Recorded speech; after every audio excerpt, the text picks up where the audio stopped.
aos presentes que cumpram escrupulosamente os 15 minutos da apresentação, porque temos impertrivelmente que encerrar este painel às 16 horas. Portanto, neste momento, eu peço para que façam o favor de pôr a correr o vídeo relativo, subordinado ao título, Recurso ao Focus Group para identificação de percepções sobre riscos naturais. Vem? Pronto. É que está aqui. Sim, mas eu venho. Pronto, ok, então faça favor.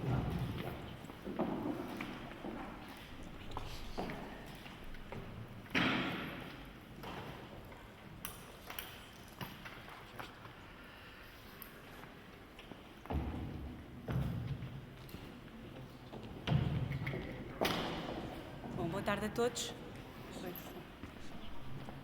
Boa tarde a todos. O meu nome é Rita Ferreira Anastácio e venho apresentar então um projeto de investigação.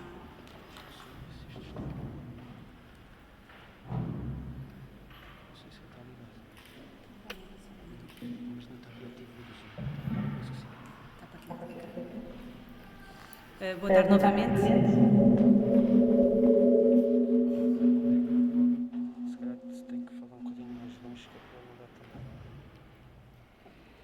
Boa tarde, o meu nome é Rita Ferreira Anastácio e venho apresentar aqui os resultados de uma parte de um projeto de investigação que teve a sua centralidade nas alterações climáticas como tema e onde desenvolvemos a equipa, a professora Anabela, Sandra e Luís, comigo, uma metodologia focus grupo para identificar as percepções sobre os riscos naturais. Portanto, o objetivo aqui é apresentar-vos esses resultados e como é que a técnica de pesquisa, que foi qualitativa, de produção de informação, foi utilizada neste projeto chamado ClimRisk. Teve envolvida a comunidade local de 3 municípios. A metodologia que utilizámos constituiu em discutir temas em ambiente de grupo, heterogéneo, com um conjunto de pessoas, existindo um moderador que apresentava as questões e que depois estimulava o debate. As interações com os participantes eram registadas por meio de gravação e por escrito e, no final de cada sessão, era sempre pedido que discutissem os assuntos abordados naquela sessão com amigos e familiares para podermos reunir mais contributos pertinentes para as sessões seguintes. Então, como disse há pouco, estavam envolvidos 3 municípios, Ferreira do Zezer, Orém e Leiria, e os focos grupos que foram definidos tinham 10 elementos no máximo. Os elementos que participavam nestes grupos foram selecionados através de um conjunto de perfis que tinham em atenção a representação das várias faixas etárias, o género e serem elementos representativos da comunidade e esses perfis levaram-nos a identificar então jovens entre os 18 e os 25 anos, um reformado, um elemento do poder local, um professor, um elemento sem habilitação académica, um elemento pertencente a uma associação ou coletividade, um padre e elemento que desenvolvesse uma atividade económica diretamente ligada ao ambiente. Então, esses grupos de trabalho foram constituídos e representavam essa comunidade e esses perfis. Então, temos depois, paralelamente, a equipa de investigação com um moderador, 2 observadores e um facilitador que asseguravam também os aspectos logísticos e técnicos. Bom, fizemos então 3 sessões. Na primeira sessão, eu vou descrever a sessão e apresentar de imediato os resultados dessa sessão. O objetivo aqui era identificar os riscos naturais, apresentar o projeto e explicar o funcionamento das sessões. A primeira atividade, identificar riscos naturais de maior relevância no seu concelho, de acordo com as experiências pessoais e profissionais dos membros do grupo, e identificámos então os riscos: incêndios ligados às florestas, inundações ligadas aos rios, deslizamentos de terras relacionados com as encostas, erosão costeira ligada ao mar, secas ligadas à temperatura e chuva e poluição da água ligada aos rios. E o que solicitámos foi que ordenassem em 3 níveis de prioridade, portanto, relacionado com o seu território, identificando então nas suas decisões porquê, os motivos e atribuindo uma cor vermelha para prioridade elevada, amarela para média e verde para baixa. E apresentamos então aqui os resultados, que foram muito interessantes, até em termos comparativos, e os riscos mais significativos que identificámos em Ferreira do Zezo, primeiro os incêndios, depois os deslizamentos de terra e secas, em Leiria, incêndios em primeiro lugar, poluição da água e erosão costeira, e em Orém, em primeiro lugar, novamente os incêndios, poluição da água e secas. Esta era a percepção, portanto, das pessoas que conhecem os seus territórios. Depois foram colocadas outras questões mais teóricas aos participantes, de uma forma individual, que eles responderam. E tem aqui, então, as 4 questões que depois analisámos os resultados. Portanto, a questão relativamente aos fenómenos, aos riscos identificados anteriormente, se eles tinham conhecimento que tivessem ocorrido no passado na região, se a comunidade e os indivíduos recebem informações do poder local sobre esses fenómenos, e se sim, quais, e que informações gostariam que lhes transmitissem ao nível destes fenómenos. E, por fim, quem deve atuar na prevenção dos fenómenos. A metodologia adotada em termos científicos foi a utilização, portanto, foi de natureza qualitativa e foi efetuada através do software WebKDA, onde categorizámos as respostas. Numa primeira fase foram inseridas todas as transcrições em texto e de todos os participantes, e depois codificámos essas respostas. Portanto, e foram então construídas os sistemas de codificação com as seguintes funcionalidades: códigos livres, códigos em árvores, descritores, classificação, atributos. Não sei se vê muito bem, aqui temos então a nossa árvore de descritores utilizando os rótulos e os descritivos dos participantes. Aqui apresenta-se alguns resultados, não vou estar aqui a elencar, depois também poderão ver na nossa apresentação, quais foram os resultados desta avaliação, destas questões, que portanto, foram interessantes e que nos permitiram depois passar para e preparar a sessão seguinte. Foi também necessário construir um documento, e sentimos essa necessidade, de síntese sobre os conceitos, porque percebemos que as pessoas na comunidade não tinham a percepção do mesmo conceito entre elas. E então foi construído um glossário com os conceitos de risco, vulnerabilidade e perigo, e também a identificação de todos os vários fatores de riscos naturais, a sua identificação e descrição, num glossário muito simples.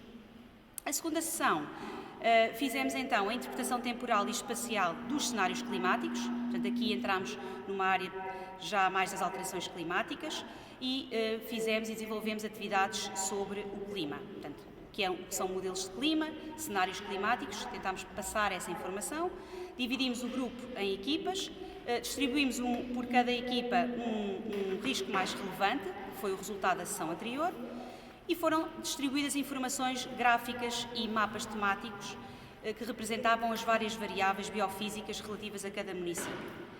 E foi-lhes pedido então que fizessem uma análise sobre o impacto da tendência temporal e espacial do clima no risco em causa, e o que nós pretendíamos era avaliar a utilidade deste tipo de informação para o grupo e para a comunidade. Não estava a passar?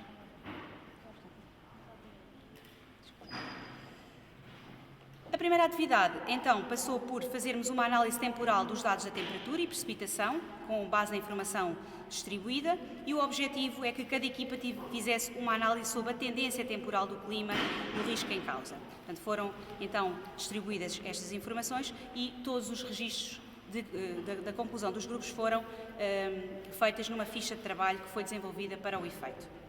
As conclusões e considerações relativas à tendência temporal e espacial da precipitação e da temperatura foram registadas separadamente e, da análise das conclusões, excluiu-se à partida que existisse uma maior dificuldade de analisar a temperatura ou a precipitação.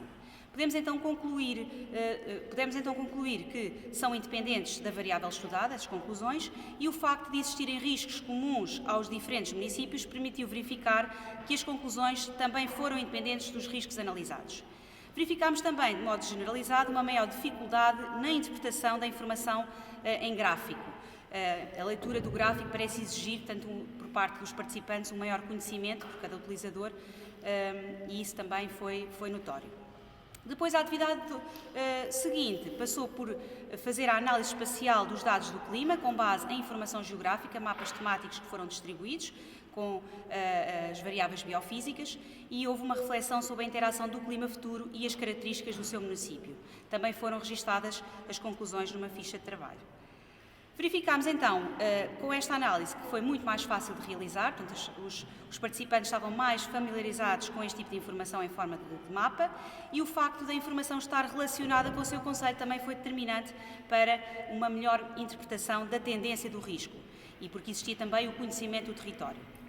As conclusões que as equipas registavam foram sendo melhoradas à medida que a discussão ia avançando e que a atividade ia avançando, porque estavam mais à vontade, e esta atividade foi muito importante porque contribuiu com pistas sobre qual a melhor forma para depois, na fase seguinte, disponibilizarmos a informação climática. Assim também como a necessidade de criar uma cultura de interpretação de informação climática junto das comunidades. Foi também solicitado aos participantes que apresentassem sugestões de como melhorar a informação dos modelos de clima e do território, de modo a estar mais acessível ao número de cidadãos. Portanto, houve também pedido de propostas de medidas de adaptação às alterações climáticas e foi sugerido que fizessem essa discussão e essa recolha junto também da comunidade e de famílias e amigos. E também a forma e o formato como gostariam de ver divulgados os resultados e as medidas deste projeto pela comunidade. Na sessão seguinte, então, e na última sessão, da terceira, o que fizemos foi discutir as medidas apresentadas que nos foram chegando e foram analisadas, então, e discutidas, num conjunto alargado, essas medidas de adaptação às alterações climáticas que foram propostas pela comunidade, e fomos, ponto a ponto, analisar todas as boas práticas ambientais, medida a medida, e discutindo a sua pertinência. E a linguagem que devia ser utilizada de forma a ser compreendida por todos.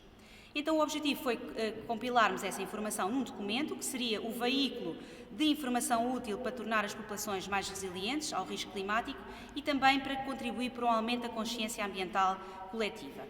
O formato do documento, depois de fazermos a consulta, foi uma agenda A5 e que pode ser impressa por qualquer pessoa, e, portanto, foi formatada para poder ser impressa diretamente e descarregada na internet. Terminado e estruturado o documento, este foi designado por Manual de Boas Práticas. Portanto, o Manual de Boas Práticas foi estruturado em três pontos, não diria capítulos, mas três partes. O primeiro, onde fizemos menção ao clima futuro e medidas de adaptação, as perspectivas do clima futuro na região centro, porque estamos a trabalhar em municípios da região centro, medidas de adaptação a seguir pela população em geral, por fator climático. Depois, as medidas a implementar pelos gestores do território, portanto, numa lógica mais profissional. E, por fim, como organizar a sua família para uma situação de emergência. Então, preparámos um kit também de emergência, um básico e um de primeiros socorros, com o objetivo também de dar essa informação à comunidade. E o objetivo deste manual foi despertar e estimular em cada um dos seus leitores e utilizadores a importância da autoproteção. Portanto, foi este o resultado que pode depois também ser consultado no site do projeto. Outra forma de disseminar a informação e os resultados foi criarmos, e portanto isto também nasceu do seio da discussão, uma proposta de elaborar marcadores de livros com mensagens de boas práticas ambientais, que também podem ser descarregados e distribuídos, e um jogo didático, porque tínhamos a representação, portanto, de um professor, não é, que depois achou interessante podermos converter estes resultados num jogo didático de cartas com divulgação dos diferentes tipos de risco e medidas preventivas ou de mitigação dos mesmos riscos, que também está em formato disponível para descarregar e qualquer pessoa poder imprimir, recortar e utilizar como um jogo. As principais conclusões foi que esta aplicação que utilizámos da técnica do focus grupo ao tema das alterações climáticas foi uma mais-valia do ponto de vista dos contributos da comunidade para as questões mais práticas das alterações climáticas e que vai de encontro àquilo que nós estudámos em termos da proposta de Morgan em 97, que definiu como uma componente essencial, e ao longo do processo temporal houve uma diminuição de participantes também por grupo de trabalho, o que não nos impediu de fazer uma discussão tão alargada, mas que não influenciou no fundo os resultados e que foram atingidos os objetivos. O êxito, então, na sensibilização da comunidade para as problemáticas das alterações climáticas, para a compreensão dos fenómenos, através desta aplicação técnica de focos grupos, foi o nosso principal objetivo e foi a nossa principal conclusão. Foi possível também discutir a temática nos vários grupos de trabalho, aprender a ler e trabalhar indicadores climáticos, assim também como elaborar os contributos para um documento ao qual chamamos Manual de Boas Práticas e que tem uma linguagem acessível a toda a comunidade de forma a poder ser utilizada. E também outras formas interessantes e diferentes de disseminarmos os resultados pela comunidade mais jovem, como no caso do jogo ou dos marcadores de livros, e também o próprio glossário que ficou disponível.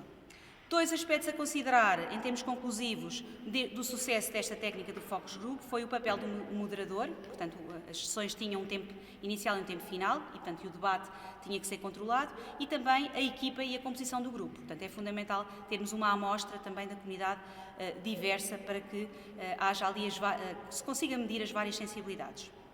Então, a técnica Focus Group contribuiu significativamente para que o envolvimento da comunidade fosse efetivo neste projeto de investigação. Muito obrigada, terminei. Muito obrigado pelas suas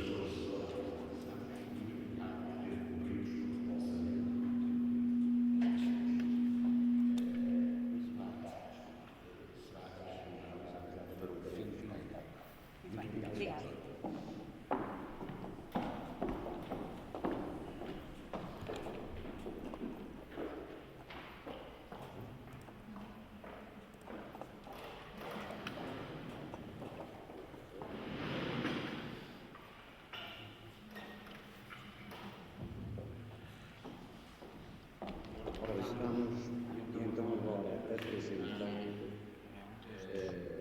a cientificação. A percepção de riscos de acidentes gráficos em estabelecimentos severos.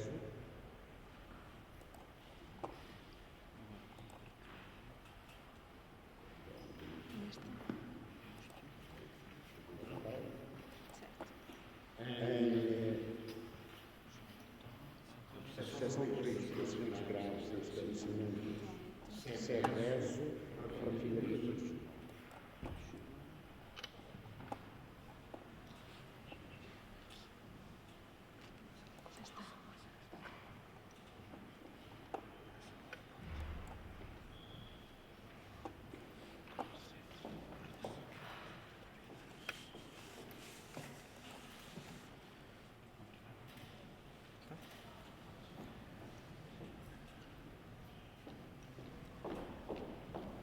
Bem, boa tarde a todos.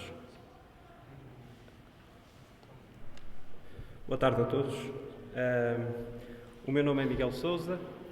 Estou aqui como aluno do mestrado de Proteção Civil, juntamente com os meus colegas Teresa Lencastre e Rui Rocha, e o apoio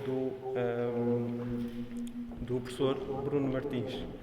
E vimos apresentar uma comunicação relativa à percepção de risco em estabelecimentos Seveso, com um caso de estudo aplicado à refinaria de Matosinhos.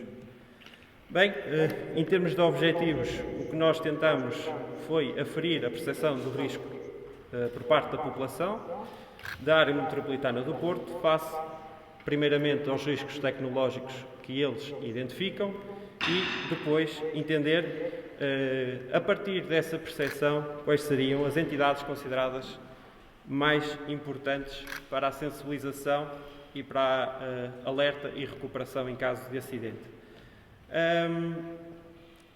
Na parte de alerta, perceber também e acompanhar as novas tendências, no sentido de perceber qual seria o método mais eficaz a ser considerado para alertar as populações em caso de acidentes. Muito bem, em termos de metodologia aplicada, nós elaboramos um questionário online, foram submetidas num total de 88 respostas válidas, sendo que somente 72 foram consideradas válidas por pertencerem à área metropolitana do Porto. Genericamente, o nosso questionário enquadrava-se nestas 3 fases, portanto, primeiro um enquadramento socioeconómico da população estudada, depois uma avaliação da percepção dos riscos, portanto, e relativamente ao município de residência de cada uma das pessoas, quais eram os riscos tecnológicos que cada uma delas identificava, e depois, então, funilar na parte de percepção de risco na refinaria de Matosinhos. Dos resultados que tivemos relativamente aos riscos tecnológicos, a maior parte da população identifica como sendo o mais perigoso ou o mais provável a parte dos acidentes ferroviários, marítimos, aéreos ou rodoviários, de seguido por a parte da poluição. E, para além de identificarem, nós lançamos também a questão de quais estes riscos é que preocupam mais a população. E então nós, mais uma vez, obtivemos resultados muito semelhantes relativamente à primeira parte da identificação de risco, em que verificamos que, mais uma vez, os que mais preocupavam eram, definitivamente, os acidentes rodoviários e ferroviários, aéreos ou marítimos. De seguida, uma vez mais, também a poluição, que, como todos nós sabemos, nas últimas décadas tem sido alvo de discussão e de preocupação, principalmente por questões ambientais. Nós verificamos que, a nível de libertação de matérias perigosas, esta assume um valor relativamente baixo, porventura pode ser explicado pela ausência de histórico ou pelo menos de frequência recorrente em termos deste tipo de acontecimentos. Normalmente, e como aqui está, os mais recorrentes ou percepcionáveis pelos inquiridos são de igual forma os que geram a maior preocupação. No caso, a poluição e os acidentes ferroviários, marítimos, aéreos ou rodoviários. E depois estudamos quais eram os riscos ou quais eram os perigos que mais preocupavam ou mais afetavam as populações ou com os quais eles se sentiam mais ameaçados em caso de ocorrência. E verificamos isto aplicável às indústrias que manipulam, armazenam e produzem matérias perigosas, portanto, indústrias Seveso. E verificamos, mais uma vez, que a poluição, tanto do ar como da água, assume valores particularmente altos, seguidos das nuvens tóxicas. E isto foi um motivo de curiosidade, porque nós aplicámos o mesmo questionário depois à refinaria de Matosinhos e são relativamente parecidos, se bem que existe aqui um incremento no valor na parte da explosão e do incêndio relativamente ao inquérito mais geral. Portanto, isto foi um dado que nós consideramos bastante interessante, o porquê de isto ter surgido. Relativamente à refinaria, os que mais preocupam em termos de perigos são também a poluição do ar e das nuvens tóxicas, para além da parte também da poluição da água. Mais uma vez, em sintonia com o que tínhamos verificado anteriormente, as pessoas percepcionam e preocupam-se muito com a parte da poluição e das nuvens tóxicas. Esta parte da poluição poderá ser, de certa forma, explicada pelas inúmeras ocorrências que já foram noticiadas, portanto, de libertação de resíduos, portanto, nas praias, as conhecidas descargas, que agora vêm sendo a ser tratadas, mas que isso poderá influenciar, talvez pela parte de ser noticiado, a percepção das pessoas. De igual forma, existe uma preocupação relativamente maior da percepção de risco, portanto, existe uma maior percepção de risco relativamente à refinaria de Matosinhos em comparação com outras refinarias do país. Depois, percebemos então que existe a necessidade de estudar a parte da sensibilização e de alerta, bem como a sensação de apoio em caso de acidente. E verificamos que, a nível de sensibilização, as pessoas depositam maior confiança na Agência Portuguesa do Ambiente, na APA, na Proteção Civil e na própria refinaria e na Câmara de Matosinhos, na Câmara Municipal. Na parte do alerta, temos que as pessoas confiam essencialmente na Câmara Municipal e na Proteção Civil. Portanto, sendo estas as duas entidades eleitas para se proceder a este mecanismo. Portanto, em caso de acidente, os inquiridos revelam maior confiança nesta fase, nestas duas entidades. É curioso depois observar que, no apoio pós-catástrofe ou pós-acidente, os inquiridos revelam, acima de tudo, uma maior confiança na Proteção Civil, uma vez mais, mas que, de resto, relativamente às outras entidades, a confiança é, de certa forma, baixa, o que também nos permite tirar aqui algumas ilações importantes. O método de alerta, que nós também averiguamos qual seria o método mais eficaz para alertar as populações e, de certa forma, vindo talvez confirmar a evolução e a aplicação das novas tecnologias ao serviço da Proteção Civil, verificou-se que o alerta por SMS seria, de facto, o meio escolhido de eleição com grande vantagem relativamente às restantes. Temos os métodos mais tradicionais que estão previstos no planeamento de emergência, como os sinais sonoros ou como a difusão através da rádio locais ou nacionais, mas vemos que o alerta por mensagem telefónica é escolhido como mais eficaz para se avisar a população. Muito bem, nós verificamos numa pergunta muito direta em que cerca de 90% dos inquiridos revelaram nunca ter recebido ou ter acesso à informação relativa aos riscos presentes na refinaria de Matosinhos e os respectivos comportamentos em caso de emergência e medidas de autoproteção. E isso foi também uma chave que consideramos bastante importante no nosso trabalho.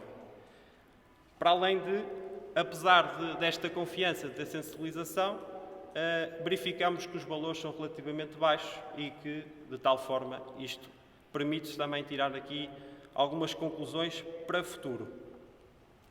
Como disse, a difusão de SMS foi escolhida como o método de alerta mais eficaz.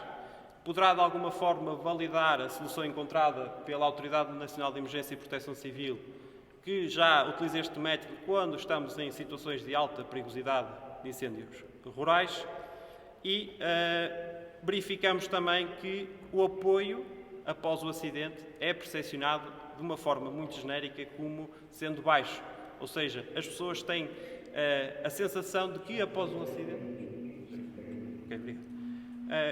um acidente, terão pouco apoio por parte das entidades públicas. Portanto, isto foi também uma importante ponto do nosso trabalho. Muito bem, uma vez que este risco tecnológico não é muito recorrente, pode ser essa a explicação para as pessoas percepcionarem de uma forma menos frequente. Este inquérito também nos comprovou que existe uma grande afinidade entre a refinaria de Matosinhos e a percepção das pessoas com o facto daquela indústria estar associada a fenómenos de poluição, tanto hídrica como de emissão de gases. E a nossa grande conclusão é que, efetivamente, para tornarmos as nossas comunidades mais resilientes, é que, atendendo aos resultados do inquérito, nós temos que reforçar os planos de comunicação de risco e a modernizar os sistemas de alerta comunitário à semelhança do que já ocorre em outros municípios em que têm já sistemas comunitários de alerta, por exemplo, de tsunami. Portanto, nós consideramos que seja este o ponto-chave a trabalhar num futuro. Portanto, em termos de planos de comunicação de risco para as populações e de melhor forma podemos chegar às populações para nos prevenirmos e para sabermos atuar em caso de emergência. Agradeço desde já a todos a vossa atenção. Obrigado. Muito obrigado pela sua atualização extraordinariamente esclarecedora, porque temos que tomar em conta que realmente Matosinhos é um rural em termos de risco. E recordo aqui o exercício que se fez em 1952, onde se apresentaram as biomédicas e onde se fez um exercício exatamente com um problema ligado à perfil. Muito obrigado. Vamos avançar para a terceira comunicação intitulada à evolução da Covid-19 e os impactos psicossociais da pandemia em escala global e nacional. Eu tenho aqui uma indicação que é de vídeo, que não tem conferência de presente, então, por favor, podiam pôr o vídeo aqui.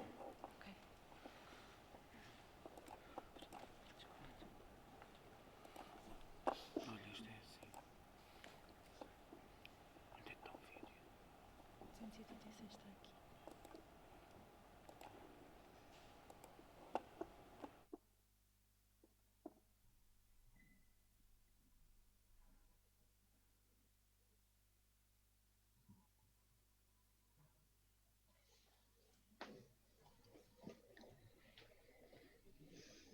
Meu nome é Elizabeth Silva. Estou muito feliz por estar participando do 5º Congresso Internacional de Riscos, Contributos da Ciência para a Redução do Risco, Agir hoje para proteger o amanhã. O nosso trabalho, ele fala sobre a evolução da Covid-19 e os impactos psicossociais da pandemia em escala global e regional. O trabalho é de autoria de Elizabeth Silva, Ângela Silva, Flávia Viana, Graziele Diniz e Marisa Silva. A Covid-19, ela tornou pandemia, de acordo com a Organização Mundial de Saúde, por causa do grande impacto de magnitude global.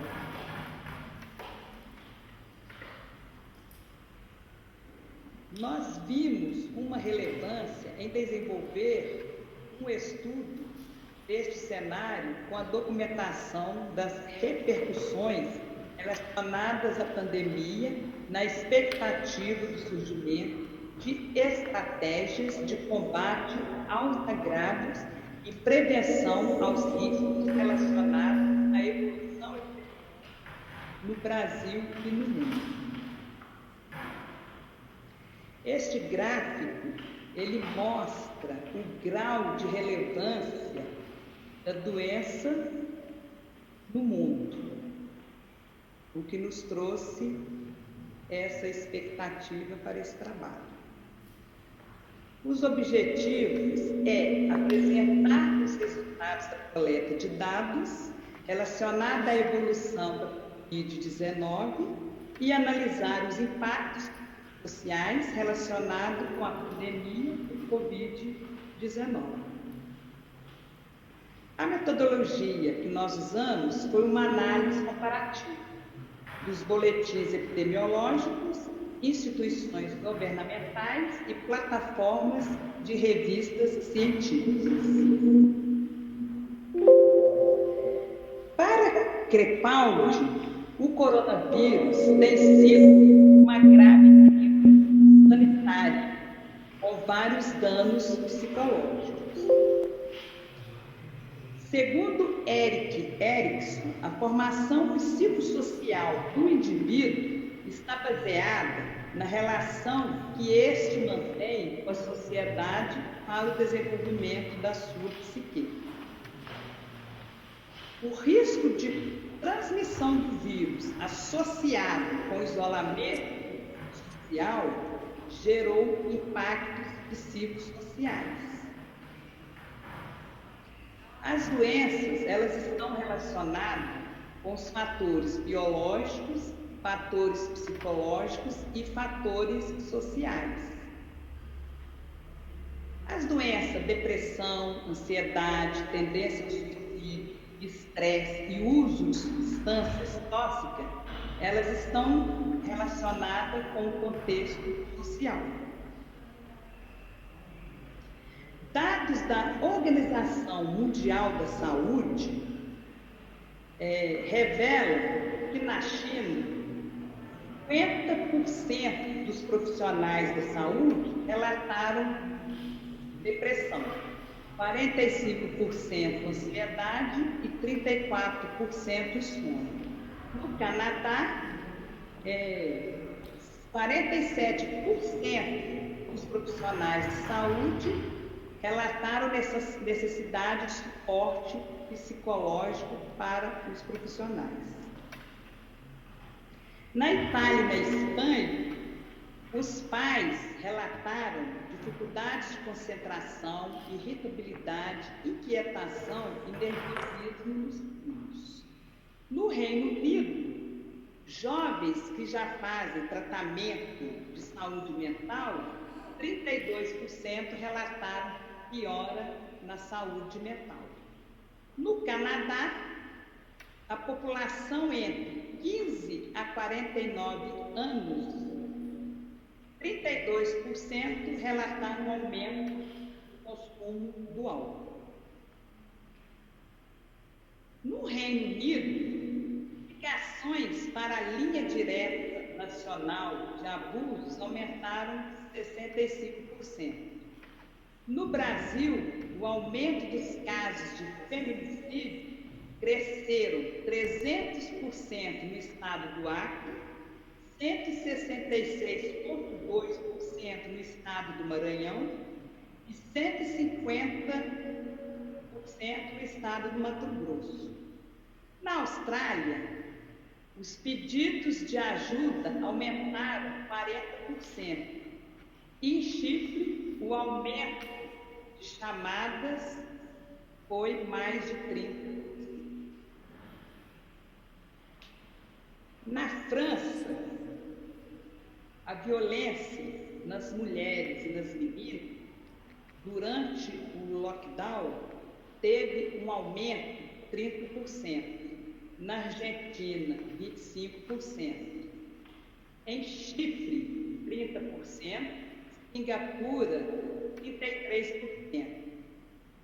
E registrou também um crescimento dos casos de violência doméstica e demanda de emergência no Canadá, Alemanha, Espanha, Reino Unido e Estados Unidos, que mostra uma necessidade de divulgação dos casos por telefone e um suporte psicológico para essa população. No Brasil, durante a pandemia, houve uma diminuição de denúncias diretamente nas delegacias de polícia. Então, a queda de denúncias foi de 25,5% nos casos de violência doméstica e 28,2% de estupro. E teve essa queda de denúncia, não houve denúncia. Mas, por telefone, houve um aumento de 27%. E durante também a pandemia, houve um crescimento da violência letal, que foi um aumento de 22,2% no caso de feminicídios. Essa tabela aqui, ela aponta no mês de março e abril, no período de 2018 a 2020, houve uma variação de 34,1% das denúncias por violência domiciliar. No Canadá, houve um aumento de 32% no consumo de álcool e drogas entre a faixa etária de 15 e 49 anos. E no Brasil, mais de 30% dos que estão isolados relataram aumento no consumo de álcool e outras substâncias. Tendo em vista todos estes relatos, o isolamento social verificou-se um número crescente de atendimentos de urgência relacionados a transtornos mentais, como ansiedade, depressão, abuso de drogas, alcoolismo, tabagismo, violência doméstica e conduta suicida. O contexto epidemiológico atual ainda demanda um amplo estudo. Esse cenário nos permite visualizar os determinantes que já causam impacto na saúde do sujeito e da comunidade. No entanto, esse contexto psicossocial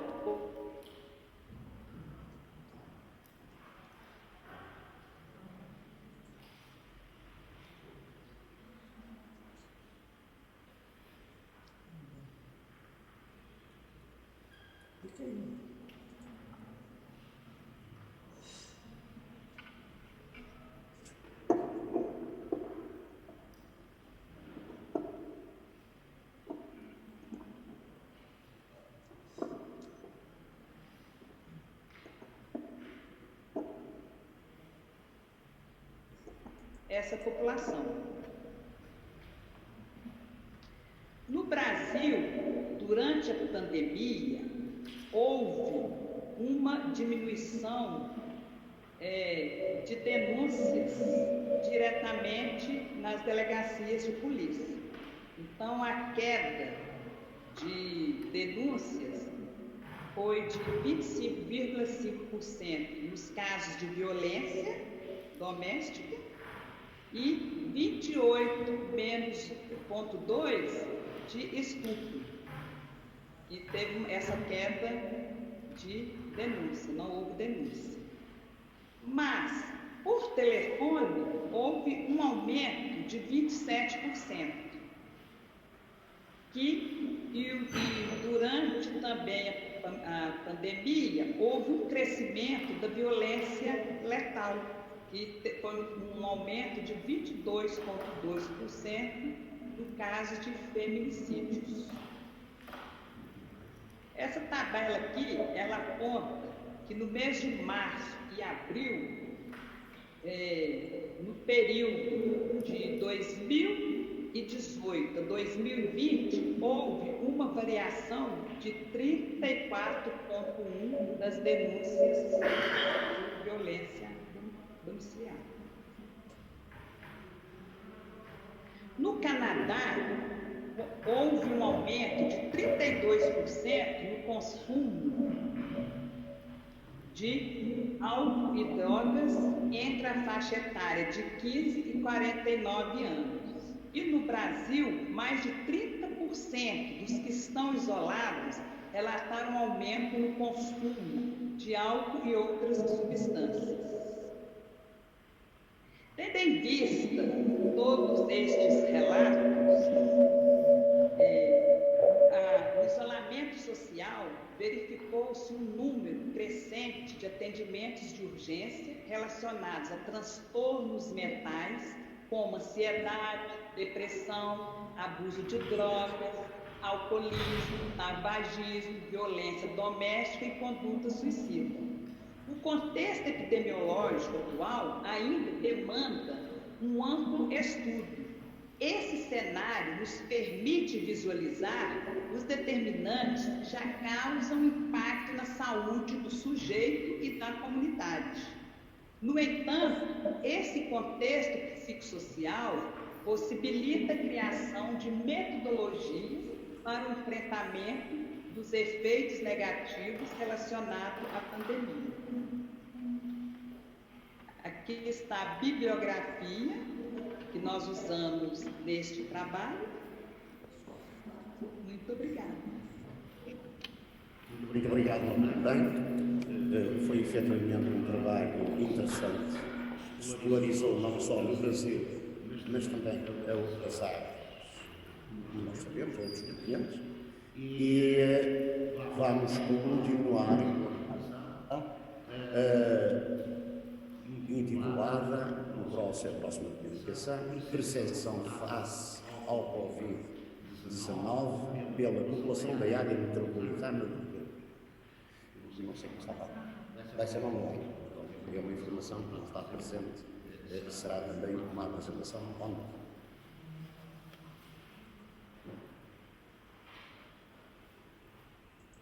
Como sabemos, isso é realmente muito interessante, na medida em que os autores estão a representação de conhecimento local e com informação, digamos, muitas vezes nós mesmos na geografia nos faz um bocadinho ao lado. As pessoas fazem aqui uma súmula realmente interessante. Vamos então ver a apresentação que faça ao Boa tarde a todos. O meu nome é Joaquim Santos. Estou aqui em representação de um grupo de trabalho da Universidade Lusófona do Porto para apresentar neste que é o 5º Congresso Internacional dos Riscos de 2020 um trabalho subordinado ao tema da percepção do Covid-19 pela população da área metropolitana do Porto. A pertinência do estudo subjacente neste trabalho tem a ver diretamente com o âmbito da disciplina de cartografia do mestrado de Proteção Civil da Universidade Lusófona do Porto, surgindo aqui o desafio de, estando a população portuguesa a atravessar um momento único derivado da pandemia do Covid-19, efetuar então um trabalho que incluísse o estudo de percepção da população e o impacto deste vírus, nomeadamente nos níveis de stress das pessoas. Temos então como objetivo o estudo e a percepção da população residente na área metropolitana do Porto, face ao impacto do Covid-19, designadamente então para aferir o sentimento relacionado a aspectos como o sexo, a idade, o nível socioeconómico e a formação, bem como aspectos também de caráter mais geográfico, como territórios de alta ou baixa densidade populacional e condições de habitabilidade quanto ao tipo e dimensão da habitação. A metodologia teve a ver com um estudo quantitativo com amostra não aleatória de conveniência, um questionário com 17 questões intitulado Percepção da Covid-19 na área metropolitana do Porto, que foi lançado em 5 de abril em pleno estado de emergência em Portugal. Este questionário utilizou uma escala de 4 questões, a escala mais completa de 13 questões do J. Paes Ribeiro e Marques, e resultando 325 respostas oriundas de 70 freguesias de 10 concelhos do Distrito de Porto, que passaremos a analisar de seguida. Portanto, os resultados mostram-nos que as respostas foram dadas por indivíduos entre 16 e 80 anos, salientando que 70% das respostas correspondem a indivíduos com mais de 40 anos. Salientar ainda que a maioria dessas respostas correspondem a indivíduos do sexo feminino. A distribuição de respostas por concelho são apresentadas no presente gráfico. Os concelhos onde se obtiveram respostas em quantidade relevante foi Valongo, Porto, Vila Nova de Gaia, Paredes, Matosinhos, Gondomar e Maia. A quantidade que está de facto apresentada, destacando o concelho de Valongo com muitas respostas quando comparado com os outros concelhos. O nível de stress por concelho é representado neste gráfico que podemos ver agora, de destacar que quase todos os concelhos se situam à volta do nível médio de stress, apenas Vila Nova de Gaia e Matosinhos ligeiramente acima, sendo que Paredes e Maia ligeiramente abaixo da média apresentada pela linha verde. O nível de stress global está representado no presente gráfico, de destacar que há 4 níveis de de avaliação de stress, o baixo, o moderado, o elevado e o máximo, e que entre baixo e moderado as respostas correspondem a 72%. Apresentando de seguida uma análise dos resultados obtidos, mais detalhada e de acordo com a idade, o sexo, o tipo de habitação e o nível de escolaridade da população inquirida, é de destacar, como pode ser verificado na distribuição dos níveis de stress por faixa etária, que o número de inquiridos que revelaram baixo nível de stress aumenta com a idade, e são os adolescentes que revelam maior ansiedade. A distribuição de níveis de stress por sexo é mostrada no presente gráfico, revelando desta forma que os inquiridos do sexo feminino têm um nível de stress superior do que os inquiridos do sexo masculino, dado que as respostas do nível elevado e máximo são maioritariamente de elementos do sexo feminino. Quanto ao nível de stress por tipo de habitação, dividimos em apartamento ou similar ou moradia individual. O resultado indica-nos que os moradores em apartamentos ou similares de facto também revelam um nível de stress ligeiramente superior. Quanto ao nível de stress por escolaridade, temos 3 análises a fazer: ensino básico, ensino secundário e ensino superior. Os inquiridos com habilitações superiores, portanto que possuem ensino superior, também revelam um nível de stress ligeiramente superior quando comparado com os indivíduos do ensino secundário ou ensino básico. Quanto à análise dos resultados, ainda podemos dizer ou sugerir que a maioria da população relatou baixos ou moderados níveis de stress, inerente aos constrangimentos impostos por esta pandemia. A maioria da população desenvolveu um sentimento de confiança e controle face à situação de crise. Quase metade dos inquiridos considera que o seu futuro profissional não está nada ou quase nada comprometido com esta pandemia. E ainda, a maioria apresenta como a sua principal preocupação o estado de saúde dos seus familiares. Como conclusões, podemos dizer que com este trabalho foi de facto possível aferir as diferentes percepções ao risco, de acordo com a localização geográfica, o sexo, as habitações académicas e o tipo de habitação, de acordo com os resultados apresentados anteriormente. E a partir destes resultados, obviamente que se tem mais informação face à forma como a população percepciona a pandemia e, portanto, pode-se contribuir para uma mais eficiente estratégia de comunicação para o risco por parte dos organismos centrais e regionais na eventualidade de ocorrência de uma segunda vaga pandémica. Quanto à continuidade deste trabalho, podemos dizer que o desenvolvimento poderá evoluir para permitir aprofundar a análise de alguns aspectos adicionais, como, por exemplo, a relação entre a percepção de risco e a freguesia da residência, ou ainda a percepção de risco com o comprometimento do seu futuro profissional. Quer neste trabalho, se o mesmo for continuado como é previsível, ou em trabalhos futuros, poderá ser utilizada uma escala de percepção de stress mais completa, com mais itens.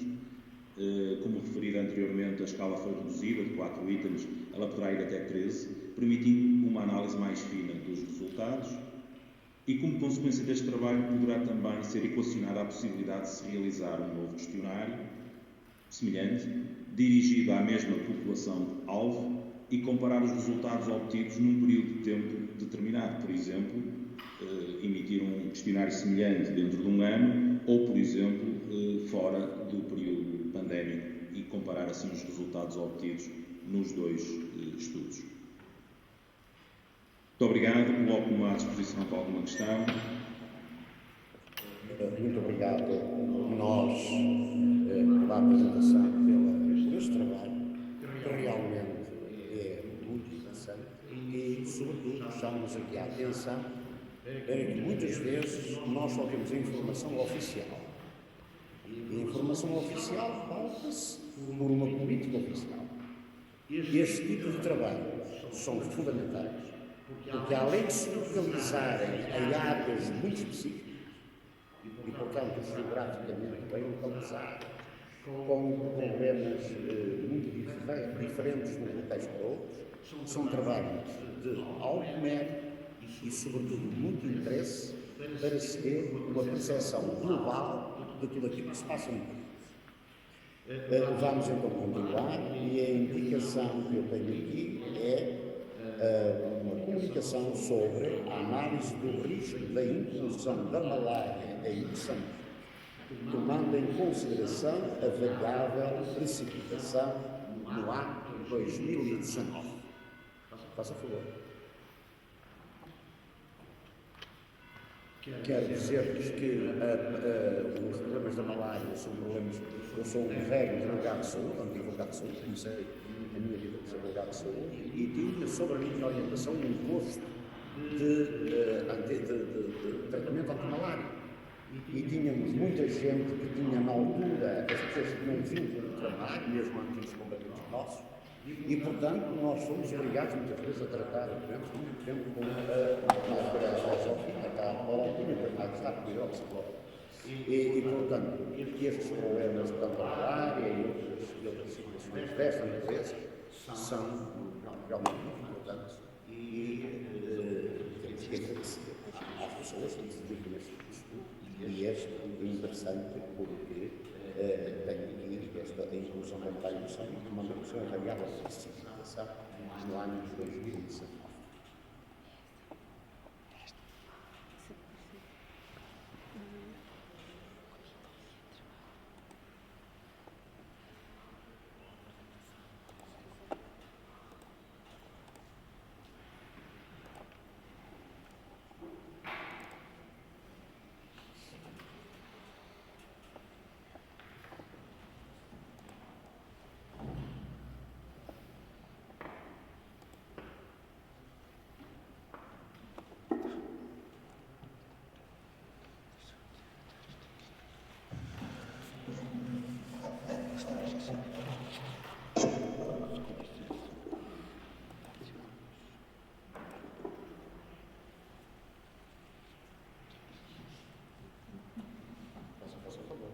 Obrigada. Boa tarde.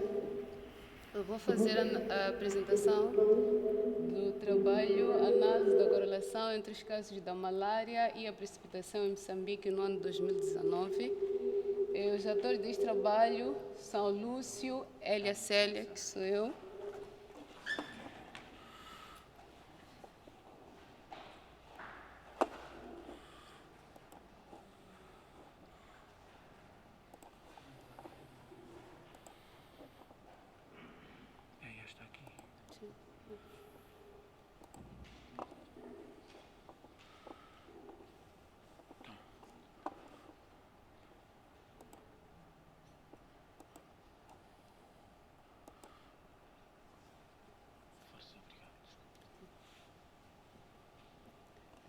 dizia que os autores são Dário, Chundo, Lúcio Nhanombi e Elia Célia.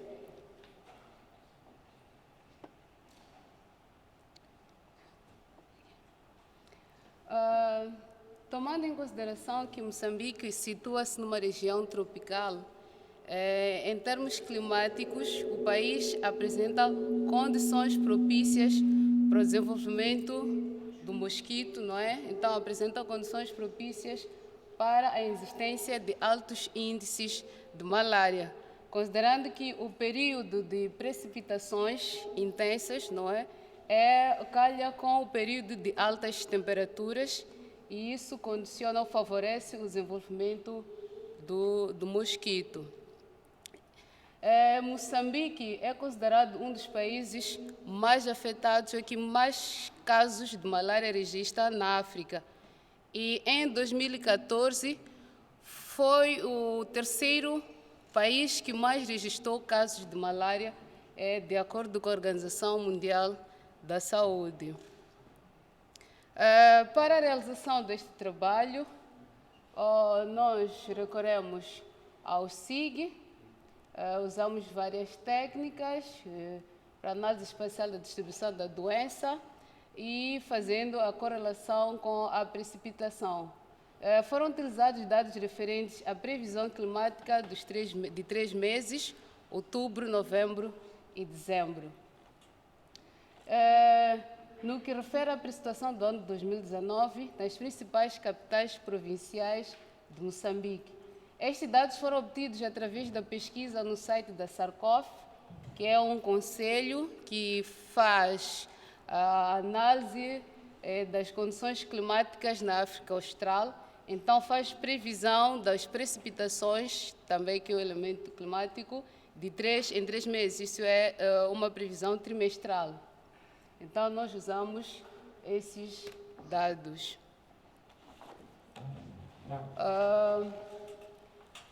E para fazer a correlação, nós consideramos esses dados, não é? Que de 0 a 0,19, quando fizemos a correlação, consideramos como uma correlação muito fraca, e de 0 a 20 a 0,39, uma correlação fraca, de 0 a 40 a 0,69, uma correlação moderada, de 0 a 70 a 0,89, forte, e por fim de 0 a 90 a 1 consideramos uma correlação forte.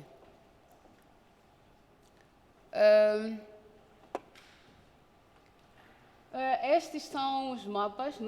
O mapa de cima foi da SARCOF, que fazia a previsão da precipitação dos 3 meses, e o mapa abaixo, não é? Colhemos depois do estudo, mas fizemos essa correlação. Este mapa foi produzido depois deste período passar, então fizemos uma comparação entre os dados da previsão e o que de fato aconteceu.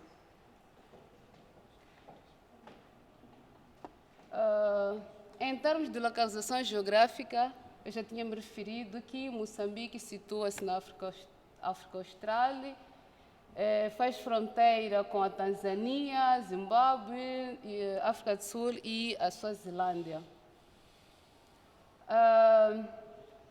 Como vinha dizendo que Moçambique apresenta casos elevados de malária, nós estamos a fazer um estudo relacionando os números e a precipitação, mas achei interessante trazer isto, porque em Moçambique, desde 2010, introduziu-se a distribuição da rede mosquiteira para mulheres grávidas. Isso é, quando a mulher fosse ao centro de saúde, abrir a ficha, nós chamamos de ficha, que é a primeira consulta pré-natal. Então, se estiver realmente grávida, dá uma rede mosquiteira. Então, isto vem acontecendo até hoje. Mas em 2016, acredito que o governo viu que isso não era suficiente. Então, em 2016, iniciou-se uma distribuição massiva de redes mosquiteiras. Olha-se para o número do agregado familiar e dão o número de redes. É claro que não dão mais que 2 redes. Independente do número, é 1 ou 2 redes mosquiteiras. Mas as famílias fazem isto com as redes mosquiteiras. Vedam as suas hortas para as galinhas não atacarem as culturas, ou então para a população que está na zona costeira ou próximo dos cursos de água, usa as redes mosquiteiras para pescar. E os casos de malária continuam elevados. E algumas dessas famílias, nós quando entrevistamos por que usavam as redes mosquiteiras para proteger a cultura, não a eles mesmos, ou então para pescar, eles diziam que não era possível usar as redes dormindo em esteiras, porque as redes depois iam se deslocando e não estavam a servir de nada. Mas é claro que dá para perceber que se calhar não é por isso, mas é uma questão cultural, porque alguns dizem que não conseguem respirar dentro da rede e aumenta o calor, então é isto que acontece. Então, nós temos aqui um gráfico, o primeiro gráfico, que faz a relação entre os casos da malária e a precipitação. Então, nós temos aqui os dados da precipitação. Nós temos aqui, os dados da precipitação e aqui o número de casos de malária. Podemos perceber que as cidades que registraram maiores números são Beira, a cidade da Beira, Sofala. Temos aqui a cidade de Quilimane, que é uma das cidades mais afetadas. Temos aqui a cidade de Nampula e também a cidade de Lixinga. Então, de acordo com estes dados, podemos verificar que as cidades mais afetadas localizam-se no centro e norte do país. E aqui temos o gráfico, ainda fazendo a mesma apresentação, e aqui com os dados numéricos. Fazendo a correlação, conseguimos perceber que existe uma correlação muito forte, principalmente quando temos precipitações elevadas. E a correlação é de 0,9.337, então é uma correlação muito forte. E aqui trago o mapa que representou os dados da malária do país. Agora não por cidade, mas por província. Um dado curioso é que, por exemplo, a cidade da Beira apresentou dados elevados da malária, mas a província de Sofala, em termos de província territorial, território todo, apresentou um risco moderado, não é? E Cabo Delgado, apesar da cidade de Pemba não ter sido uma das mais afetadas, mas a província, no geral, apresenta-se também com dados elevados. Em jeito de conclusão, o regime de precipitação pluvial em Moçambique apresenta uma variação. A região sul apresenta níveis baixos de precipitação, enquanto que a região centro-norte apresenta precipitação elevada. E os números de casos de malária apresentam um crescimento da região sul para norte. Ou seja, analisando os gráficos tanto da precipitação, assim como os dados da malária, percebe-se que as regiões que apresentam níveis elevados de precipitação também apresentam níveis elevados de casos de malária para o período de análise. Os dados mostram que há uma correlação muito forte entre a precipitação e os casos da malária em Moçambique, pois quando a precipitação aumenta, os casos da malária também aumentam. E muito obrigada. Muito obrigado, doutora, pela apresentação deste trabalho, que mais uma vez nos demonstra que há de fazer estudos locais, estudos por pessoas que vivem numa determinada zona. Obviamente que este trabalho atinge todo o Estado de Moçambique, mas é realmente muito interessante, conforme disse, que há zonas em que há uma cidade importante que está no fulcro da questão e tem muitos casos, e uma província que não está tão atingida.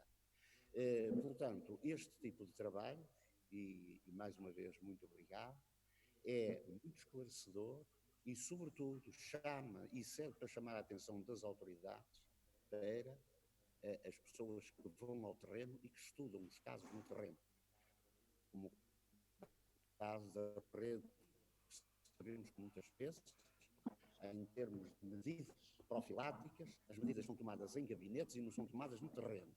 E depois há as suas, depois não se consegue ter aquilo que nós, melhor é tomada para ser distribuída e depois não é bem utilizada. Não é bem utilizada porque há que ter a consciência da realidade das coisas. Muito obrigado. Vamos então passar para a penúltima apresentação, que se intitula O Conflito Socioambiental da Cidade de Volta Redonda, relações entre saúde e exposição aos resíduos siderúrgicos da Companhia Siderúrgica Nacional. Não sei se tem... Faça favor.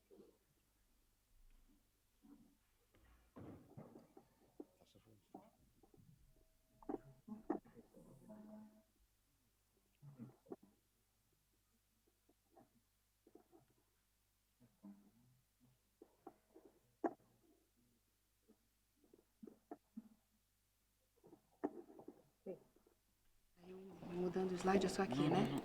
Não, só pra...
Boa tarde a todos. Meu nome é Elisa Borges, eu sou professora do Departamento de Psicologia da Universidade Federal Fluminense, na cidade de Volta Redonda, no Rio de Janeiro. E essa apresentação se refere a uma pesquisa que foi desenvolvida junto aos moradores de um condomínio chamado Volta Grande 4, que é localizado na cidade de Volta Redonda, em função da presença de um depósito de resíduos tóxicos da Companhia Siderúrgica Nacional, chamada CSN, daqui para frente vou me referir a ela como CSN, nesse território. Eu estou apresentando o trabalho em meu nome, em nome da Gilmara da Costa Silva, da Fiocruz, que não pôde estar presente. Bom, a proposta da pesquisa surgiu a partir de um projeto ampliado da Fundação Oswaldo Cruz, a Fiocruz, do Rio de Janeiro, e ele engloba a avaliação ambiental, clínica, nutricional e toxicológica da população residente nesse condomínio, e nasceu de uma parceria entre a Fiocruz e a Secretaria Municipal de Saúde de Volta Redonda, a partir de uma demanda do Ministério Público Federal do Brasil.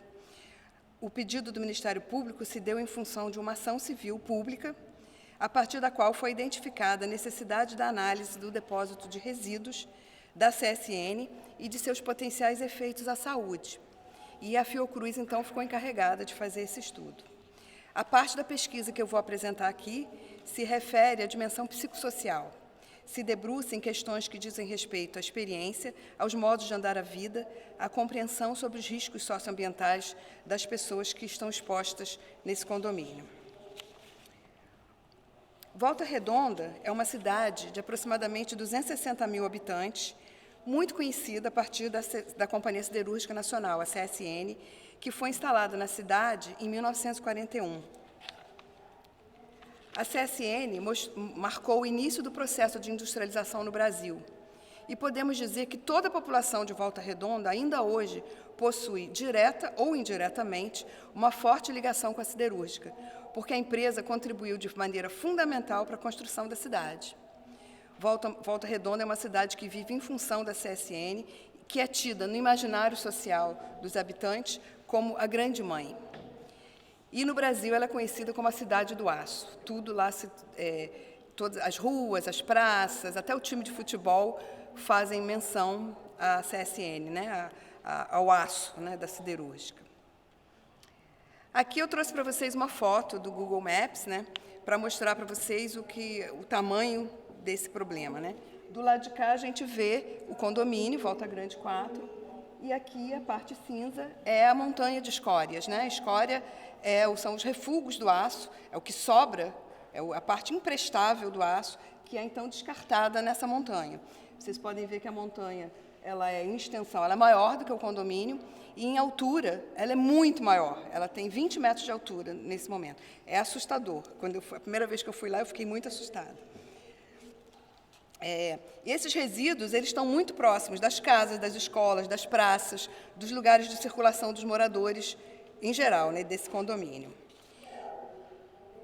E o que separa a comunidade do depósito de resíduos é um muro bastante baixo, um muro que tem 3 metros de altura, imagina, em função de uma montanha que tem 20 metros, né? E já houve várias pesquisas desse solo e a confirmação de que existem substâncias potencialmente prejudiciais à saúde. Essa constatação gerou restrições aos residentes do uso do solo, da água subterrânea, dos vegetais locais.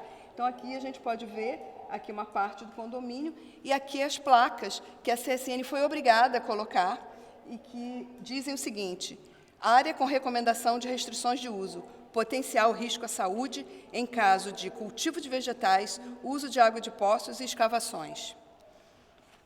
A parte da pesquisa de que trata essa apresentação vai trazer uma discussão sobre os aspectos simbólicos, sociais e subjetivos da questão, compreendendo que corpo e saúde não se resumem aos aspectos biológicos.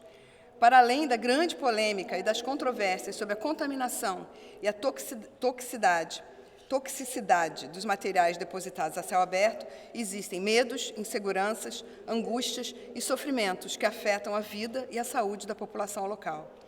A montanha de resíduos é real, ela assusta, causa inquietação, associação com surgimentos de doença e também negação dos riscos por parte dos moradores. No nosso entendimento, o ambiente é um espaço de vida e ação, e não algo deslocado das questões sociais, culturais e subjetivas. O ambiente é um espaço que deve estar a serviço da produção da vida e da saúde. E, para além das análises de toxicidade dos materiais do corpo humano, precisamos compreender os impactos subjetivos, simbólicos e sociais que atravessam uma comunidade afetada por esse tipo de exposição ao risco.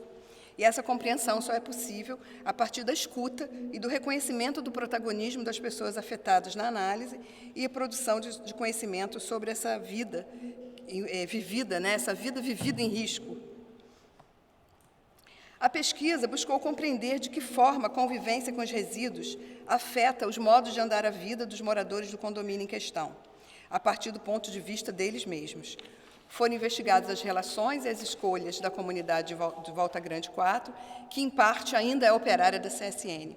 Muitos que moram ali ou são operários, ou foram operários, estão aposentados, ou são de família de operários da CSN. Procurou-se compreender os valores presentes nas situações que envolvem a relação entre ter ligação direta ou indireta com a CSN e morar em um condomínio afetado por seus resíduos.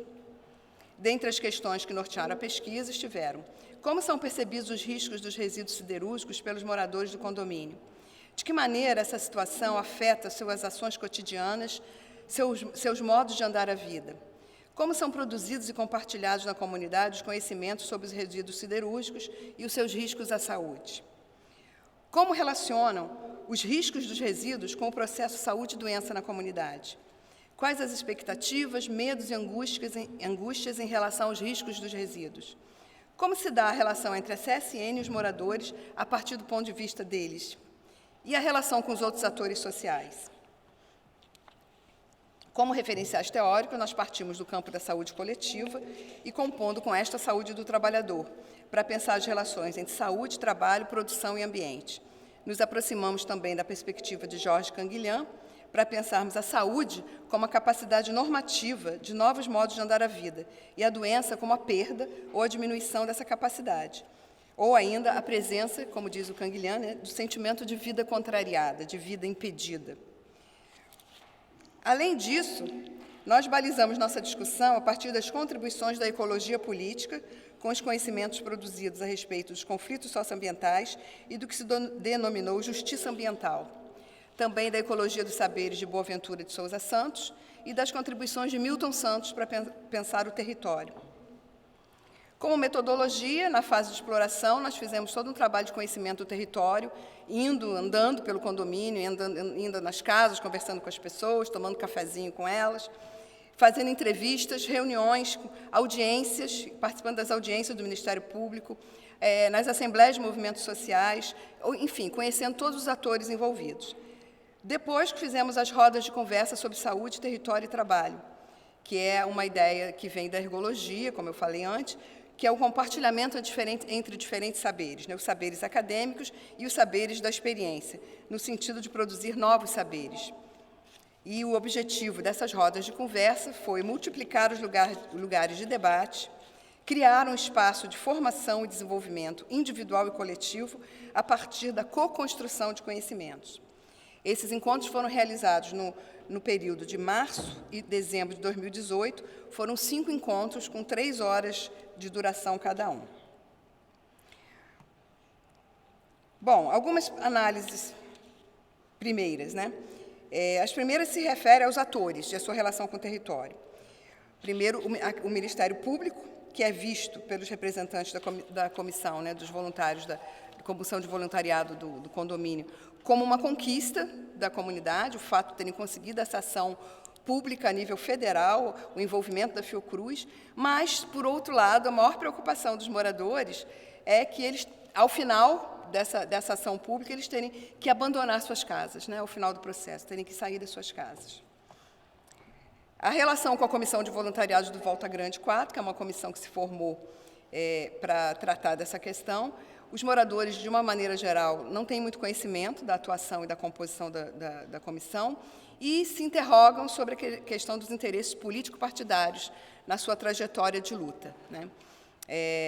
Especialmente quando há eleições, especialmente as eleições municipais, que é o que está acontecendo agora no Brasil, né? As eleições vão ser agora em novembro, esse assunto vem à tona, o assunto dessas escórias, né, da CSN, parece que ganha uma grande relevância na mídia, mas depois que acabam as eleições, some de novo da mídia e cai no esquecimento. A prefeitura, a relação com a prefeitura, eles não têm nenhuma informação de como a prefeitura age em relação a isso. A única relação, a maior relação que eles tiveram com a prefeitura foi através da Secretaria de Saúde, a partir dessa pesquisa da Fiocruz. Os órgãos públicos de meio ambiente, né, no caso, no Brasil, nós temos o INEA, que é o Instituto Estadual de Ambiente, eles expressam uma certa indignação por ser um órgão que deveria atuar para a preservação do meio ambiente, da vida e da saúde humana, mas têm a impressão de que o órgão só atua quando há repercussão midiática, que foi aquilo que eu acabei de falar, né? Eles têm uma visão extremamente negativa do órgão, apesar de reconhecerem que é um importante, ou seria um importante aliado na luta. Em relação à CSN, que é a relação mais controversa que eles têm, né, é o ator social mais controverso nessa história, eles têm um grande respeito pelo poder político e econômico da empresa, eles questionam as razões da CSN de expô-los, né, dessa forma, desconfiam dos resultados das pesquisas encomendadas, que a CSN faz periodicamente pesquisas encomendadas de um laboratório alemão, que sempre dizem que ali não há problema nenhum, não há toxicidade nenhuma, está tudo bem, é tudo tranquilo. E eles desconfiam muito dessa pesquisa, né? E boa parte das famílias possuem vínculo direto com a CSN e tem medo de perder o emprego, que, como eu falei antes, ou são próprios operários, ou são aposentados, ou são filhos, pais de operários da CSN. Em relação à Fiocruz, eles reconhecem que a instituição é uma representante dos moradores, mas ainda se sentem muito confusos com o percurso da pesquisa, o processo metodológico, porque é uma pesquisa longa, né, uma pesquisa que demanda tempo. Desconfiam desses caminhos, né, e se sentem desgastados com o tempo de espera dos resultados, e, por isso, muitos não aderem à pesquisa, né, quando são solicitados a participar da pesquisa, doando sangue, fazendo pesquisa, respondendo questionário nutricional e etc., eles não respondem, né, não participam. Bom, outras análises que têm a ver mais com a percepção deles em relação à saúde e os riscos, né? Eles chamam de o sonho que virou pesadelo, né? O sonho da casa própria, lá no Brasil isso é muito, muito forte, né? O sonho da casa própria, ter a casa própria. E eles dizem, então, que é o sonho que virou pesadelo, né? Dentre os principais objetivos da luta dos moradores é a realização de exames para comprovação se existe ou não contaminação dos moradores por causa da contaminação do território. Os moradores, em parte, sabem da contaminação, mas possuem dúvidas a respeito dos efeitos sobre sua saúde. E, embora saibam ou ouçam dizer sobre a contaminação, apontam que muitos não acreditam na existência dessa. Não acreditam que as doenças que eles mesmos relatam, né, alergias, problemas respiratórios, leucopenia, aumento de casos de câncer, abortos espontâneos, eles mesmos trazem isso, mas eles mesmos dizem, né, que talvez não seja por causa disso, né, por causa da contaminação. Eles têm uma percepção confusa sobre a problemática dos resíduos e os possíveis efeitos à saúde. Nas situações de saúde ou doença do condomínio, a contaminação do território se apresentou como um pano de fundo, né? A fala deles é muito assim, pode ser que tenha alguma coisa a ver, mas tem um movimento de negação muito grande, né? Por conta desse medo de perderem as casas onde eles moram. Tá? Algumas estratégias renormativas, usando as palavras do Canguilhan, né, que eles desenvolveram. Uma limpeza doméstica redobrada, porque as casas ficam sujas demais o tempo todo. É preciso limpar 2, 3, 4, 5 vezes por dia. Eles colocam panos nos ralos por conta do mau cheiro. As casas têm um mau cheiro muito grande por causa de fluidos que saem do solo e que saem pelos ralos. Eles compram terra para plantar, eles querem botar plantas em casa, então eles põem sempre em terra que eles compram fora, para não usar a terra que eles imaginam que estejam contaminada, né? E o sentimento de vida contrariada, né, da vida podada pelo meio, como diz o Canguilhan. Aí eu trouxe aqui algumas falas, só para ilustrar. Para ser sincero, eu fiquei triste, porque, assim, como a gente gosta de flor, né, não pode colocar nenhum canteiro, não pode nem aproveitar a terra, só nos vasos que a gente pode. Outra fala, alguns sentem vergonha, sentem-se humilhados, frustrados, com direitos violados.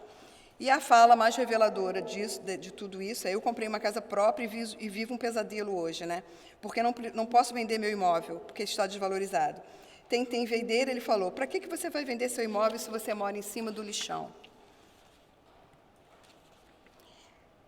Eles apresentam um misto de sentimentos e pontos de vista sobre a situação vivenciada. Ora dizem que gostam de morar no condomínio e que não tem nada a reclamar.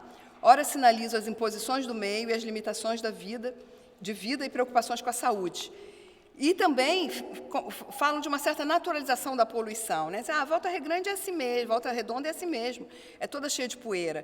Todo lugar em Volta Redonda é assim. Eles se confrontam cotidianamente com as restrições do uso do território, com a desvalorização econômica e simbólica de seus imóveis, os interesses político-partidários nos anos de eleições, falta de informações sobre a situação do condomínio e as possíveis formas de habitar o território. Sentem sempre a iminência de terem que sair de suas casas e o conflito entre lutar pela saúde e o medo de perder o emprego. Para finalizar, as nossas considerações finais, né, o caso é um exemplo de como os processos de injustiça ambiental se desenvolvem e como os conflitos socioambientais são instalados. É um exemplo da omissão das instituições públicas e da violação de direitos com a ajuda, entre aspas, do próprio Estado. Esse caso expõe a vulnerabilização da população, a falta de acesso às informações e de esclarecimento sobre os fatos, a exposição socialmente desproporcional dos riscos aos resíduos, a disputa desigual pelo uso do território. Um exemplo de como uma sociedade pautada pelo lucro e pelo poder econômico, os valores de mercado são sempre colocados à frente dos valores do bem comum. É um caso que envolve discussões sobre os efeitos da industrialização na saúde das pessoas e no ambiente, sobre o conflito capital-trabalho, sobre os diferentes saberes e poderes que estão envolvidos nos casos de conflito socioambiental, sobre o território para além de algo geográfico, estrutural, mas também subjetivo, existencial e relacional. Eu tenho um minuto ainda? Eu só queria que concluísse, a apresentação da pesquisa é essa, né, a pesquisa que foi feita em 2018, mas agora, de 2019 para cá, nós tivemos uma mudança nessa forma do Ministério Público lidar com a questão, porque essa montanha de escória de 20 metros de altura, ela está a menos de 100 metros do Rio Paraíba do Sul, que é um rio que banha os estados do Rio de Janeiro, São Paulo e Minas Gerais, os 3 maiores estados do Brasil, né, em termos econômicos, e ameaça, então, desabar sobre esse rio e contaminar a água que serve a 10 milhões de pessoas, que é mais ou menos a população de Portugal inteira, né? Então, o Ministério Público agora está mais preocupado em fazer com que a CSN desmonte aquela montanha de escória por causa do Rio Paraíba do Sul do que por causa do condomínio Volta Grande. O que, se for feito, os moradores também vão ser beneficiados, né? Mas é só para vocês saberem que, espero que não, mas que é possível que haja uma grande tragédia ambiental no Brasil nos próximos anos. Né? Os especialistas em solo dizem que não é mais uma questão de quando, de se vai cair no Rio Paraíba do Sul, mas sim de quando vai cair. Então, agora existe uma pressa para acabar com essa montanha de escória, porque ela está ameaçando desabar no Rio Paraíba do Sul. Muito obrigada, gente, pela atenção de vocês.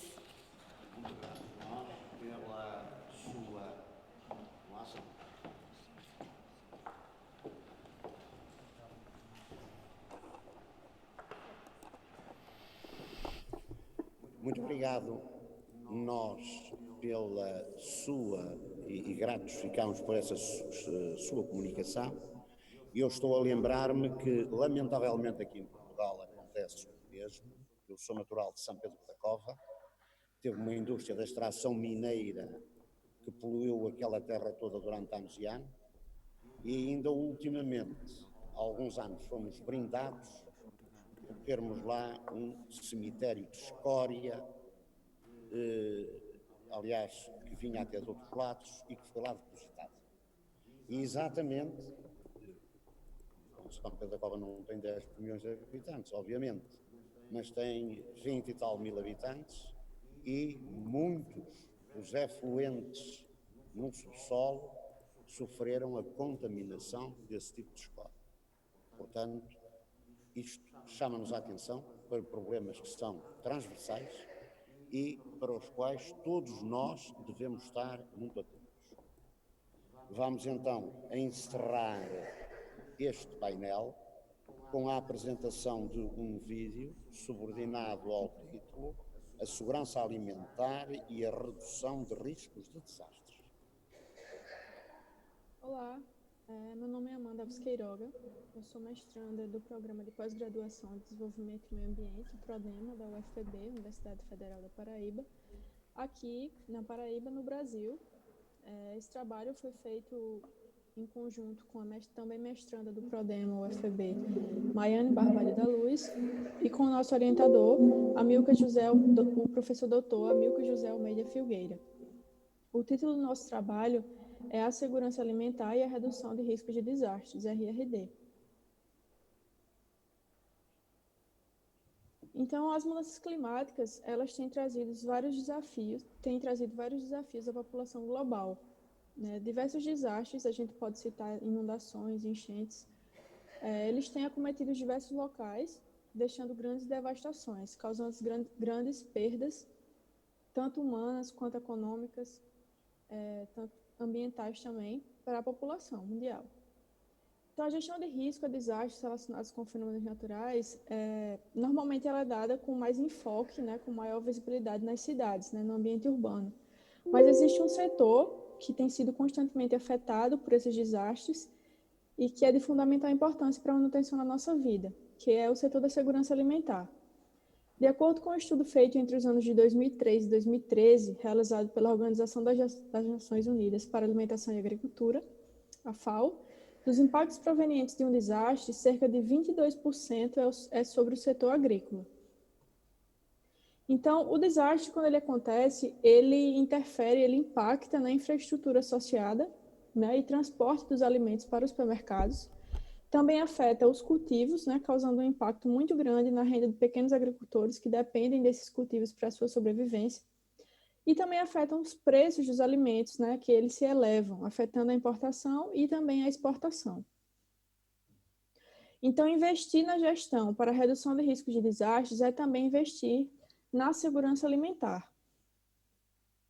O objetivo do nosso trabalho, né, foi fazer um levantamento bibliográfico acerca da relação entre segurança alimentar e desastres e observar quais ações têm sido desenvolvidas pelos países visando a redução de riscos de desastres, né, e a segurança alimentar e nutricional. Eu vou trazer aqui dois conceitos que são norteadores para a gente entender melhor essa pesquisa, que é o conceito de redução de riscos de desastres, RRD, que se trata, né, do conceito e a prática de reduzir o risco de desastres através de esforços sistemáticos voltados à análise e gestão dos fatores causais dos desastres, que inclui a redução de grau de exposição à ameaça, a diminuição da vulnerabilidade da população e da propriedade, manejo sensível do solo e meio ambiente e a melhoria do preparo para eventos adversos.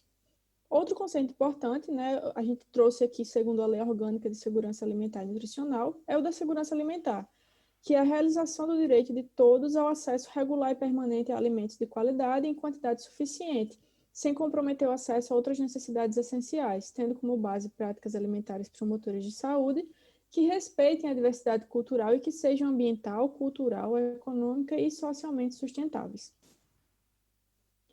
A metodologia, ela foi baseada, né, em uma abordagem de natureza qualitativa, onde sua fundamentação esteve baseada na revisão da literatura sobre a importância da segurança alimentar no contexto da RRD. Para tanto, os dados e as informações elas foram pesquisadas em trabalhos publicados por instituições de ensino superior, em eventos técnicos científicos, em páginas na internet e em periódicos nacionais e também internacionais. Então, como primeiro dado que a gente traz aqui um dos Objetivos de Desenvolvimento Sustentável, né, um dos ODS, que é o ODS 2, que é Fome Zero e Agricultura Sustentável, que traz essa preocupação com a temática da segurança alimentar. Outro dado que a gente encontrou, que esse tema está presente no relatório especial do IPCC sobre os impactos do aquecimento global de 1,5 graus Celsius. Então, no item B.5, a segurança alimentar é citada como um dos riscos que se projetam com esse aquecimento global. No tópico B.5.3, projeta-se que uma elevação de 1,5 graus Celsius provoquem reduções líquidas menores em lavouras de cereais, praticamente na África subsaariana e América Central e do Sul. A pecuária ela também seria prejudicada pela mudança de temperatura, dependendo da magnitude e extensão das alterações na qualidade da alimentação, propagação de doenças e disponibilidade de recursos hídricos. Levando em conta, né, que esse aquecimento global, essa questão das mudanças climáticas estão diretamente ligadas com os desastres, por isso é importante a gente trazer esses dados que estão, né, interligados. Um relatório elaborado pela Organização Mundial de Saúde em 2018, ele destaca o fato de que a produção agrícola e os sistemas alimentares são os maiores emissores de gases de efeito estufa, ao mesmo tempo que também são um dos sistemas mais sensíveis às mudanças climáticas, sendo então necessário desenvolver sistemas sustentáveis, reduzindo as emissões e sendo esses sistemas resilientes. Então, o conceito de resiliência e adaptação são dois conceitos muito, muito presentes na redução de risco de desastres. Então, é interessante a gente observar ao longo da pesquisa que em vários exemplos que a gente traz, a resiliência está presente e a questão da adaptação também. Como exemplo das consequências adversas provenientes dos desastres, a gente pode citar Bangladesh, que em 1998 houveram inundações que causaram diversas perdas, causando danos às plantações de arroz, interferindo consequentemente na renda dos agricultores e no preço do arroz nos supermercados, impactando a segurança alimentar da região. Novamente, a gente vê essa ligação bem presente, né, com relação aos desastres e à segurança alimentar. O desastre ele acaba gerando um efeito em cadeia, né, e afetando a segurança alimentar e nutricional da população. Na América Latina e Caribe, a preocupação também existe, né? Entre 2013 e 2014, o impacto econômico na região custou mais de 34 mil dólares, afetando mais de 67 milhões de pessoas. Entre 2013 e 2016, o setor agrícola ele foi afetado por 16% dos danos e perdas provocados pelos desastres, onde desse valor, 71% atingiu os cultivos, 13% as florestas, 10% a pecuária e 6% a pesca. No intuito de fortalecer as nações e reduzir o impacto das calamidades, né, a FAO ela esteve presente com mais uma iniciativa. Ela desenvolveu o Programa Quadro de Redução de Riscos de Calamidades para a Segurança Alimentar e Nutricional, que é constituído de 4 pilares que compreendem todas as categorias agrícolas e proporcionam cooperação entre elas. Esses pilares eles estavam profundamente interligados aos territórios prioritários do Marco de Ação de Hyogo, assinado por países participantes da Segunda Conferência Mundial para a Redução dos Desastres, promovida pela ONU em 2005 no Japão, né? Apesar da vigência deste ter sido finalizado, a FAO lançou em 2015 um novo estudo, com novos mecanismos para dar continuidade ao programa que foi supracitado, né? Esse estudo foi apresentado na terceira Conferência Mundial da ONU para a Redução de Riscos de Desastres, no qual foi instituído o Marco de Sendai, Esse estudo foi o impacto dos perigos naturais e desastres na agricultura e segurança alimentar e nutrição, uma chamada para ação para construir vida resiliente. A gente percebe aqui mais uma vez a resiliência presente. Buscando a resiliência de comunidades frente aos desastres por meio da FAO, a ONU ela chegou à aldeia indígena Paruíma, na região da Guiana, fornecendo um treinamento com o intuito de melhorar as técnicas na agricultura, visando a resiliência das comunidades frente às mudanças climáticas. Então, eles receberam capacitação para a manutenção das suas lavouras, adquirindo mais independência quanto ao manejo e a possibilidade de, mesmo com a incidência de eventos extremos, possuir segurança alimentar. Sobre as colheitas, percebe-se que existe uma grande busca em termos de RRD em relação a culturas resilientes à seca e a inundações. Países como a China, por exemplo, têm grande parte da água direcionada para a produção de arroz, tanto que para produzir 1 quilo são necessários 4.000 litros de água. Então, na conjuntura que a gente se encontra, né, é necessário buscar cultivos alternativos. Então, tem se preservado um banco de sementes nas Filipinas, o maior banco de genes de arroz do mundo, incluindo tipos como o arroz de mergulho, que é justamente tolerante às inundações, e outras variedades que são intolerantes à seca também. Então, como conclusão, a gente viu ao longo da pesquisa a relação que existe, né, alimentar, e podemos concluir que é imprescindível uma visão sistêmica. Dessa forma, a tentativa de resolução ou mitigação dos entraves que surgirem podem ser integrados entre diversos setores, inclusive a sociedade civil, sabendo que quanto maior a representatividade da população, maior a possibilidade de sucesso na aplicação do planejamento e da gestão territorial. Diante do cenário de mudanças climáticas que estamos enfrentando, a adaptação e a resiliência são conceitos fundamentais, visando a RRD para contribuir para a segurança alimentar. Então é isso. Eu queria agradecer a atenção de vocês. Obrigada. Essa é a nossa pesquisa.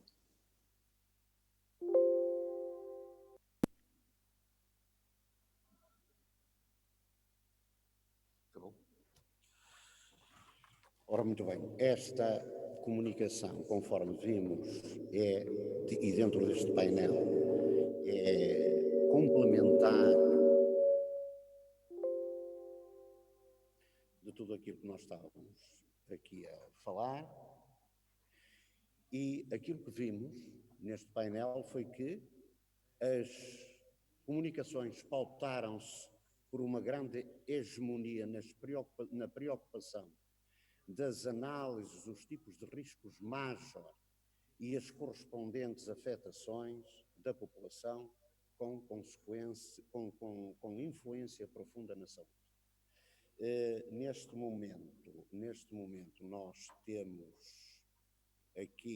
temos 13 minutos para, no caso, haver alguém que queira fazer que esteja aqui na sala, queira fazer alguma interpelação a qualquer um dos palestrantes, que volto a dizer que realmente foram notáveis estas comunicações, muito interessantes pelo empenhamento que as pessoas colocaram na sua feitura, e entretanto depois também podemos abrir às outras pessoas, mas preciso da vossa ajuda para me ajudarem aqui no... Desculpe, não estou a ouvir. Chega aqui. Não há perguntas online? Pronto. Então é só para as pessoas aqui, não é? Pronto. Então, se houver alguém que queira perguntar alguma coisa a algum dos palestrantes, isto é bom sinal. É sinal que as pessoas entenderam muito bem a mensagem. E temos que caminhar todos neste sentido. Infelizmente, as situações de catástrofe são situações gravíssimas, e eu falo-vos na situação de ter sido o fundador e o criador do mestrado de Medicina de Catástrofe nas Biomédicas, e fui comandante de bombeiros muitos anos. Eu sou presidente da direção de uma associação humanitária e sou presidente da Assembleia Geral da Federação de Bombeiros do Distrito do Porto, isto para dizer que estamos sempre com o risco em cima de nós. E isto é um trabalho de todos, até porque, como sabem, e na atual epidemia de Covid, há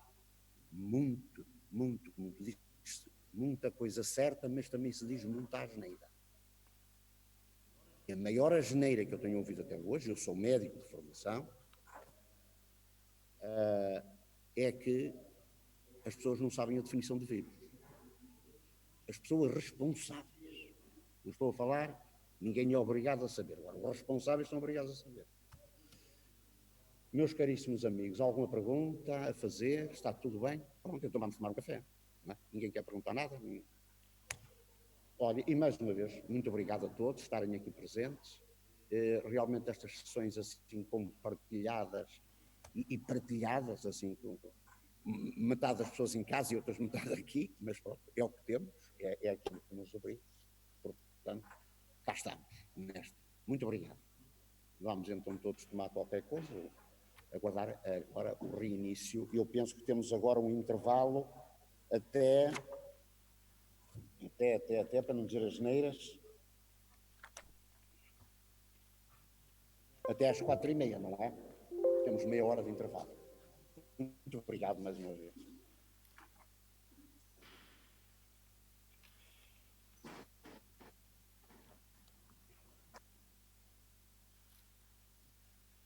Muito obrigado.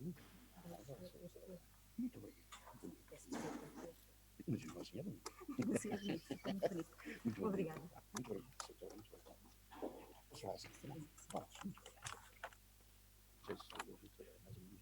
obrigado.